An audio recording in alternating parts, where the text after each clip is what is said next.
here with a very special guest tonight from Motion Intelligence neurosurgeon Dr. Anthony Petraglia. Anthony, you're here for a very special reason tonight. You guys are doing some testing on the fighters. Tell the folks at home a little bit about your company, why you're here, what's going on tonight with Motion Intelligence.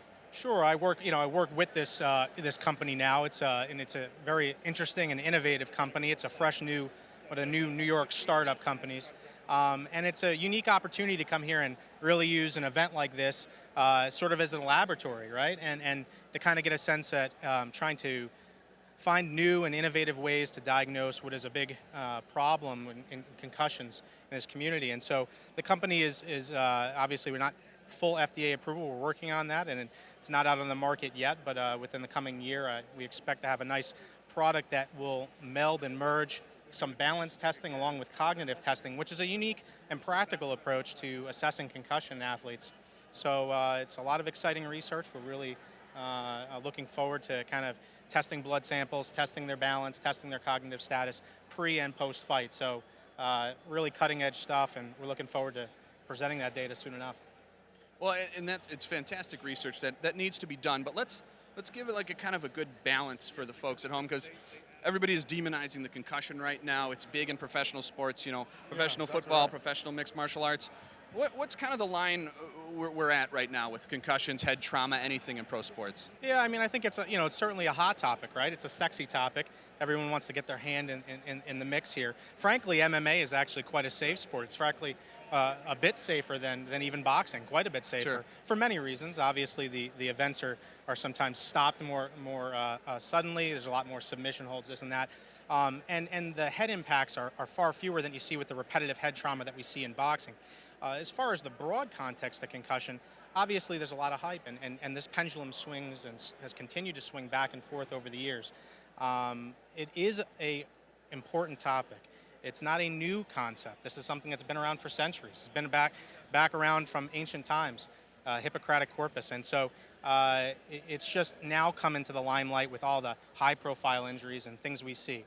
I think the thing that's important to remember is that these are real injuries. Right. There's a lot of hype that comes with this, and not every headache is a concussion. I think it's important that people are now more aware of these injuries. They're more aware of how not to shrug them off, and I think working with athletes at this level, at the pro level, really affects the more frankly more important, which is a lot of the youth athletes and people looking to get into contact collision sports and how to do that in a safe manner. Well, that leads into my partner. I mean, right. Seth, you were a professional fighter. Yeah, exactly. Very long time. And this is one of the things, it's a very important topic to me because it's actually one of the reasons that I retired from the sport. I noticed myself becoming concussed a lot easier. I got dizzier a lot easier, and every time I got hit, it felt like I was fading out a lot faster.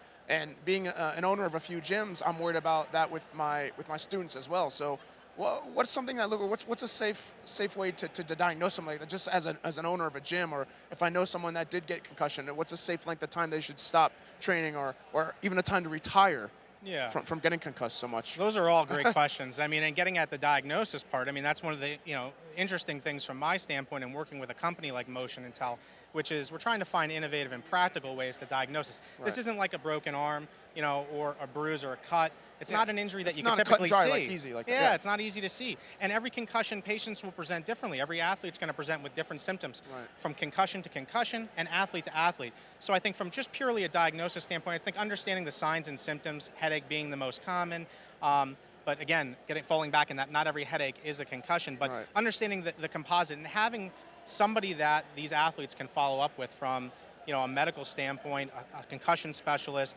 is important. As far as when, the age-old question of when to retire someone, I think just like you said, trying to understand, the context of someone's head injury history.